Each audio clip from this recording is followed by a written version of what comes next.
And then the Samaritan came and he crossed the road and helped the man in the ditch and took him to the inn and cared for him. And people are like, well, that's what we do. And like, no, you're not reading the whole story. That is what he did, but you're missing a part, because it says first, the man was filled with compassion, and then he crossed the road. And I think that's what mission hospitals do, is they provide that filled with compassion that then leads them to cross the road. Welcome back to another episode of On the Ground with Samaritan's Purse, where we take you to the front lines and behind the scenes of our work around the world. I'm your host, Kristy Graham, and today I'm excited to bring you to Kijabe Hospital in Kenya, one of our World Medical Mission partner hospitals. The opening quote was from Edward Densham. He serves in our International Projects Department at Samaritan's Purse. And we talked about Kajjabi, a place that is near and dear to his heart. He grew up there, and it's where God created in him a heart for service and mission work. And throughout the episode, we'll take you on a tour around parts of Kijabe Hospital. But first, here's Edward describing where Kajjabi is located. If you were to go there today, Kajjabi is in a very interesting place geographically. It's on the edge of the Rift Valley. Mm-hmm. So when you are at Kajjabi, you look out over the Rift Valley, you see Longonot, which is a volcano. You see Suswa is a volcano. You can actually see all the way down the valley into Tanzania on a clear day. And you just have the Great Rift Valley is right there in front of you. You live on the edge of it. But we lived high enough, 7,000 feet, that it was a little cooler. Mm-hmm. It's also a very interesting place because not only is it just off the main Trans-Africa Highway, it's just a dirt road off it, but it's also the border between the Kikuyu tribe and the Maasai tribe. And so there's a lot of intertribal stuff that goes on there. It's a very location. It's probably, today with the modern roads, it's about 40 minutes outside of Nairobi as you head north towards Uganda. Mm-hmm. And so today we want to talk about the hospital, but I'm glad that you could paint the picture that it is so much more than the hospital, because it was like a hub, would you say, for Kenya? It was a hub I'd say for East Africa, and we often had patients, missionaries coming out of the NFD, the Northern Frontier District, which is the desert in the north of Kenya. We had patients coming out of South Sudan, a missionary lady that was shot that we brought in, and they would land at the airstrip, and then we could have them straight to the hospital as quickly as possible. And that was before Nairobi was as developed as it is. So, I mean, if you were a church person or missionary in Kenya, South Sudan, Zaire, DRC now, you wanted to get to Kajjabi. That's where you could get the best standard of care at the time. In mission hospitals, maybe you can even explain why they're so critical. We're going to talk about Kajjabi in a minute and just the partnership with Samaritan's Purse, how they have not strayed from their gospel focus. So medical missions is unfortunately falling out of favor these days with mission agencies. They want to do very good things like unreached people groups and other things. And medical is expensive. It's complicated. The more developed the country becomes, the more complicated it becomes. But back, 35, 40 years ago when my grandparents were doing it, and then, the same, my parents 40 years ago, like medical missions was a key component of the gospel because you were providing a service that they couldn't get anywhere else. I mean, there were not government clinics out in some of these remote places. There was not healthcare. Healthcare was unheard of. And suddenly you had a medical mission hospital that was sustainable in that environment because it was so simple. But because the doctors were volunteers, they were missionaries, the health system didn't have to support them. And they were the most expensive part of it. So, you could have missionaries out running a little clinic, and that was all the healthcare that community had, and they probably had no understanding of what healthcare. Before that, their healthcare was probably the witch doctor. I mean, that's probably the best they could do was to go to a witch doctor. So healthcare was just such an important foundation for the gospel, I think throughout the world, but definitely in Africa and definitely in Kenya where Kajjabi was. That was a platform for the gospel. I mean, I think the AIC Church, that was a foundation that was built from, and the missionaries, and rightly so, the missionaries diminished and the church increased, which is how it should be. I mean, the local church should be in prominence, but yeah, medical missions are very, very important. And Franklin got that vision and he still supports it today. And no matter what you say, when your healthcare providers are caring for you in the name of Jesus, it makes a difference, and they see that difference. They want to know what that difference is. So it's a little bit different because Kajjabi, of where it was situated, it's right off the Trans-Africa Highway. It's very accessible from Nairobi. So, for example, Kajjabi has a huge ministry to Somalis who live in Nairobi. They can't afford healthcare in Nairobi. They come to Kajjabi for healthcare and they hear the gospel. And it's like, well, you weren't going to hear the gospel anywhere else in your life, in your world, except at this hospital. So the fact that God put it right off the main road, close enough that there were a lot of Somalis, a lot of truck drivers, a lot of people passing through, Kajjabi's right there. So they've always had a very strong ministry for, the Trans-Africa highways. In Africa, there's terrible accidents on that road, and like the bus is crammed with people have an accident and they get put into the hospital, and suddenly there's Kijabe Hospital right on the road. Now, Tenwick deals with a lot of the traffic accidents also, but Kajjabi's right on that Trans-Africa highway. There's just so much traffic, and when you're at Kajjabi, it's all nice and quiet, but you don't realize right above you, like 2 miles above you and 2 miles below you, now it is up and down the escarpment, so it's a hard journey, is these main thoroughfares that go all the way through Zaire and further, all the way through Uganda into Rwanda. I mean, these are big, busy roads, a lot of people traveling on them.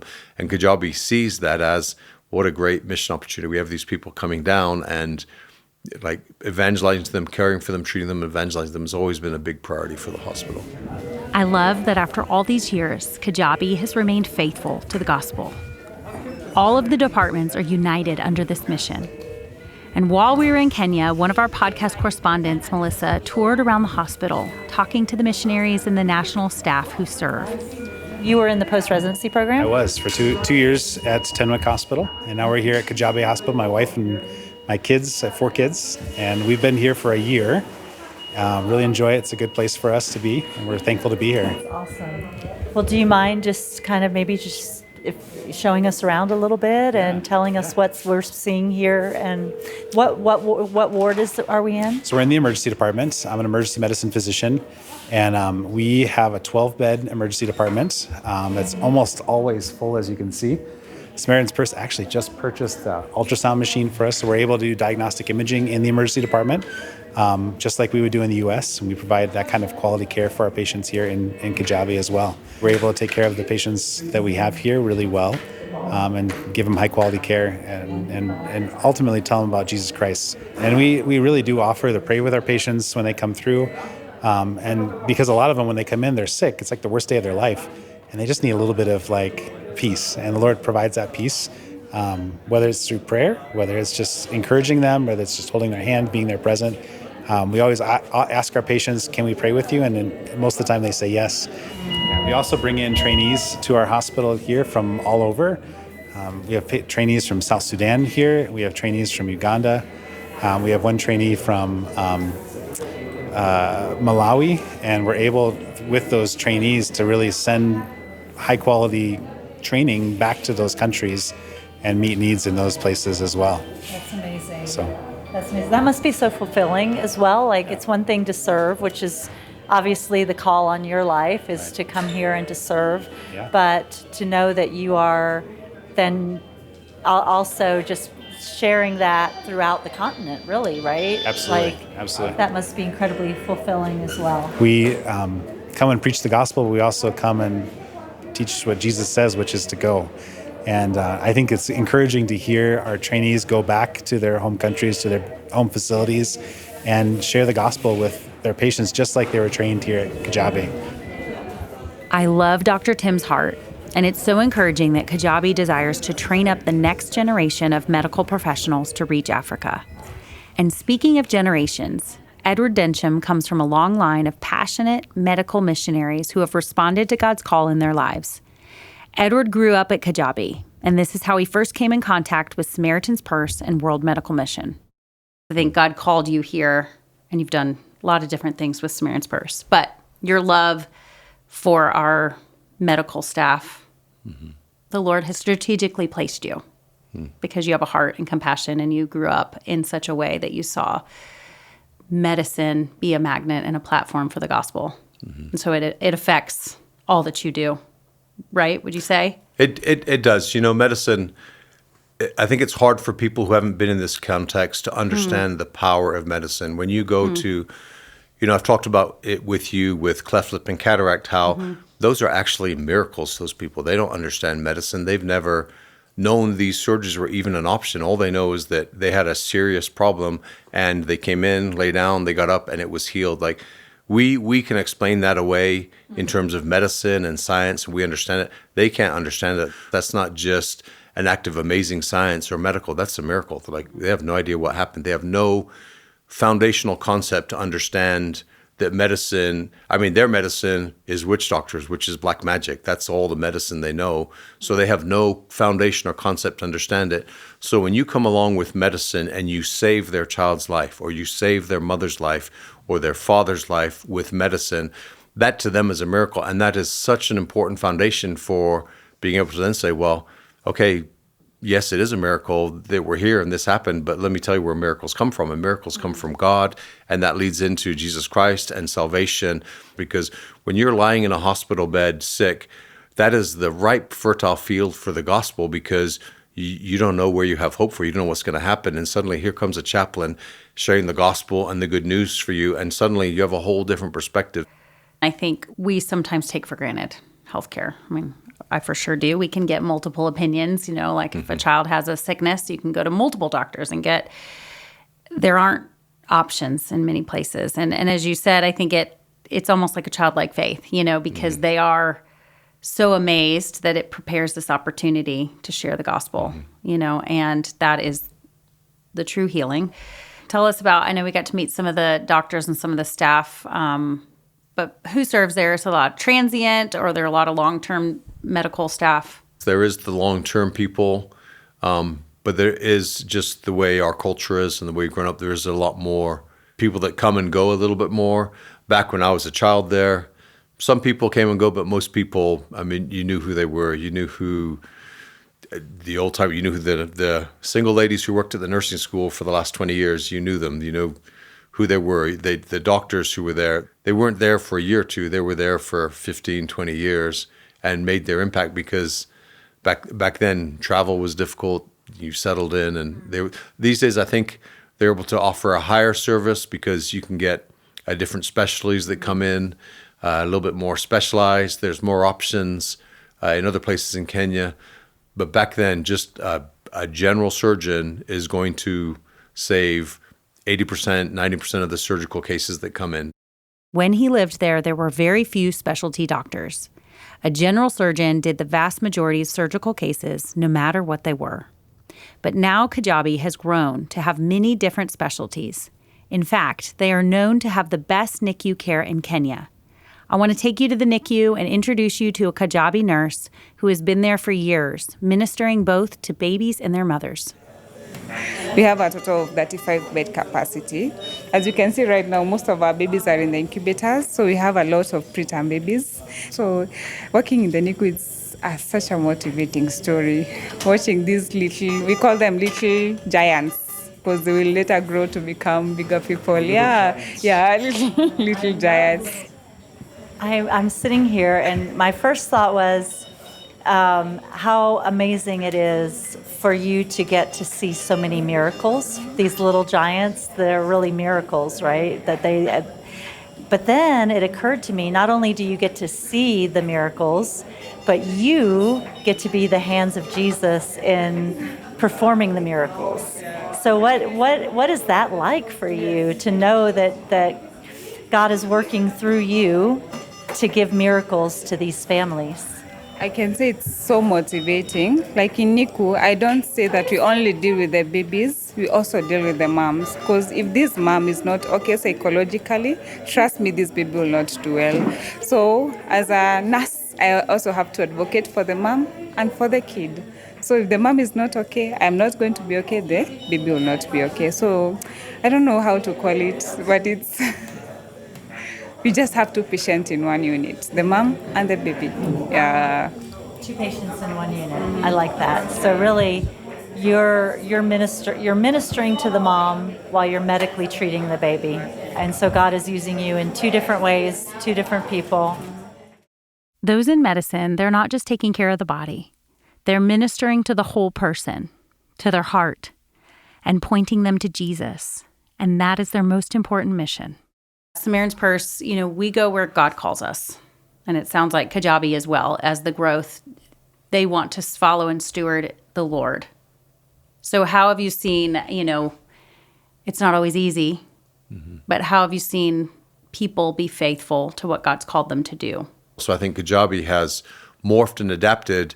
I think Kajjabi has done what my father-in-law did. Was he went out as a general surgeon and did general surgery, and then he trained other people to do it, and then there were people that could do it. So then he went into, well, no one's really doing rehab surgery, so I'm going to specialize in rehab surgery, crippled children. And he did that for a while.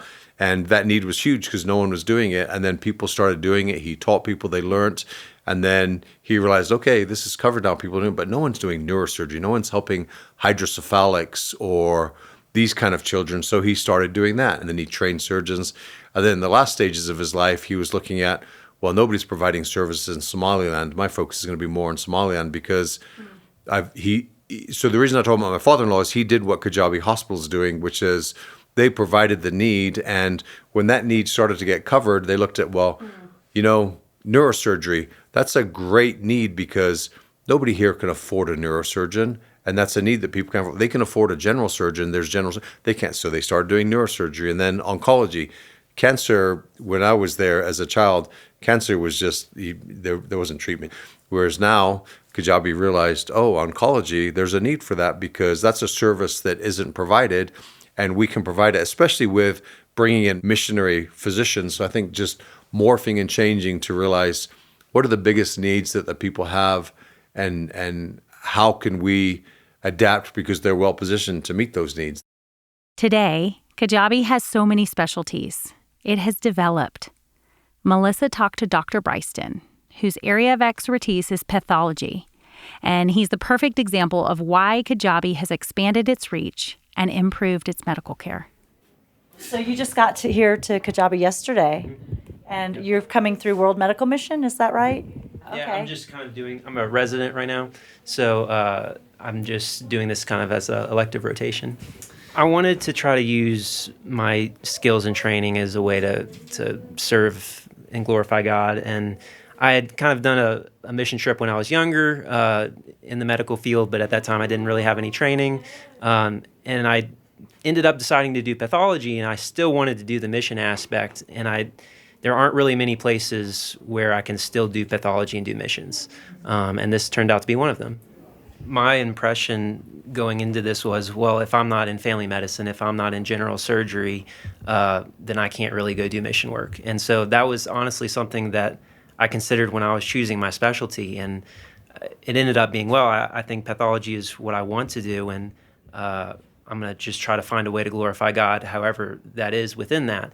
And so I guess to other people who maybe want to, super specialize or whatever, I think it seems like there is a place for that. And what does that mean, knowing that you're providing this critical service for the patients, but that also everything is a vehicle for the gospel, everything is a vehicle for, to share Christ. And like, as you're looking through the microscope, it's ministry and connecting the two. Like, what makes that different for you?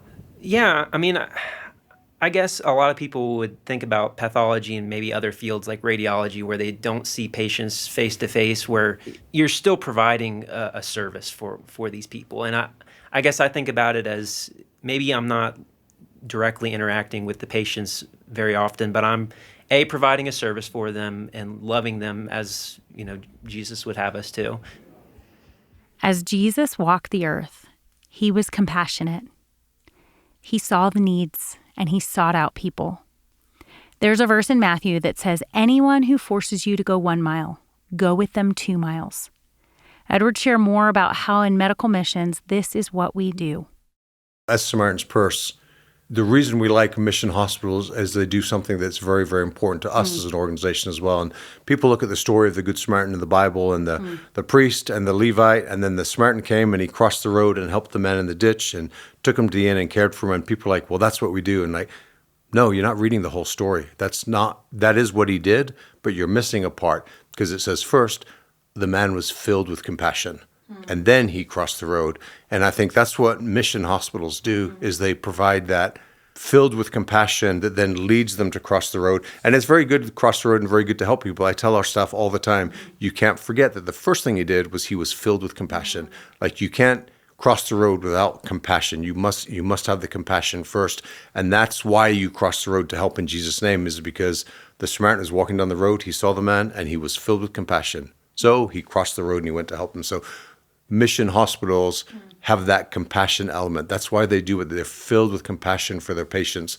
Their patients aren't statistics, aren't one by one. It's a doctor and a nurse at a bedside, and there's the patient, and there's the family, and you're like, this is real. You can't address this situation without being filled with compassion, broken for what breaks God's heart, because you're right there with the person. It's not a number, it's not a picture, it's not a story. It's they're lying right there in the bed, and there's the spouse and the children and the parents, and it's right there. You have to have that compassion, and that's central to who we are, Samaritan's Purse. You have to be filled with compassion before you cross the road and help the person in the ditch.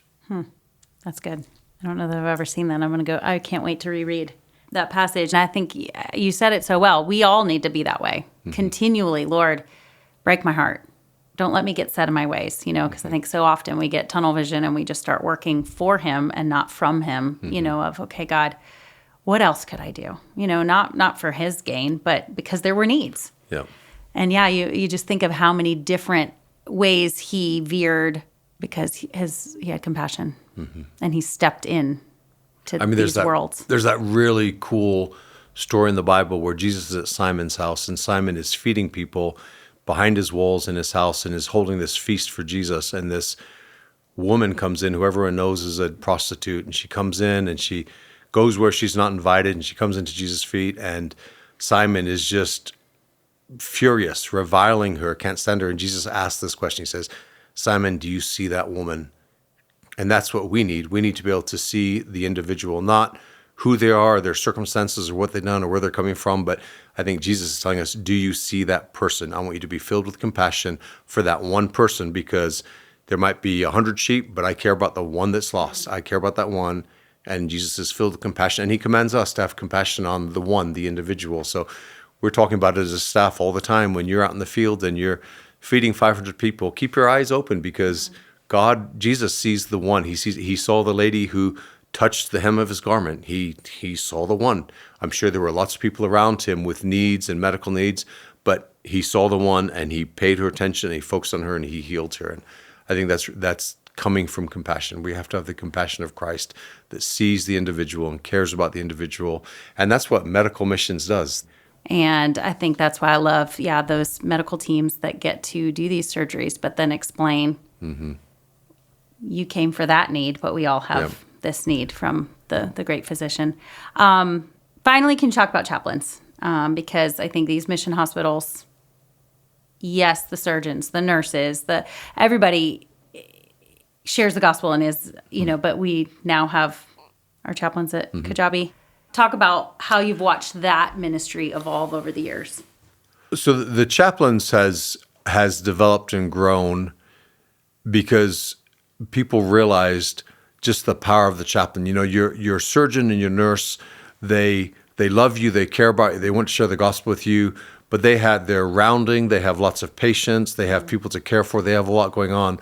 The chaplain is the individual who is free to go and find you when you're not in rounds and there's not people giving you medicine or doing things, and can sit and talk to you and your family and can just spend time with you, can get to know you, can deliberately, intentionally spend a couple hours sharing the gospel with you, which doctors would love to do, but they can't. As I said before, like when you are in a hospital bed for you and for your family, that's not the field in the parable of the sower that's rocky or thorny. That's the ripe, plowed, fertile field. People are wondering where their hope is. And you can come on and say, well, let me tell you about eternal life, and it's bigger than your life here, and it supersedes it, and this is who Jesus Christ is, and this is what he does, and this is why we're here caring for you. But more importantly with that, we want to share this story with you because you too can have this hope and salvation. And so the chaplains, with the time that they have and the opportunities they have, are just crucial. The chaplains are filling, the waiting room is full in the outpatients of people waiting to see the medical person. They're queued up waiting.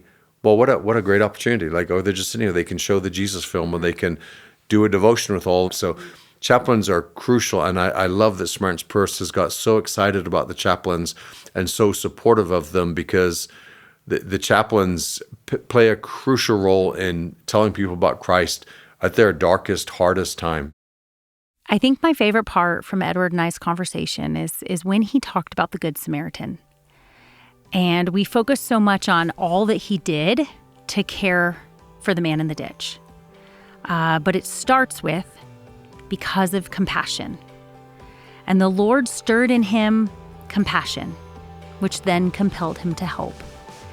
And it is truly an overflow of the love in his heart. And I pray that the Lord would grow that type of compassion in you and me, that he would prepare your heart to be sent, to be compassionate to the people you come across. Thank you so much for listening today. Thank you for praying. I hope you have a great week.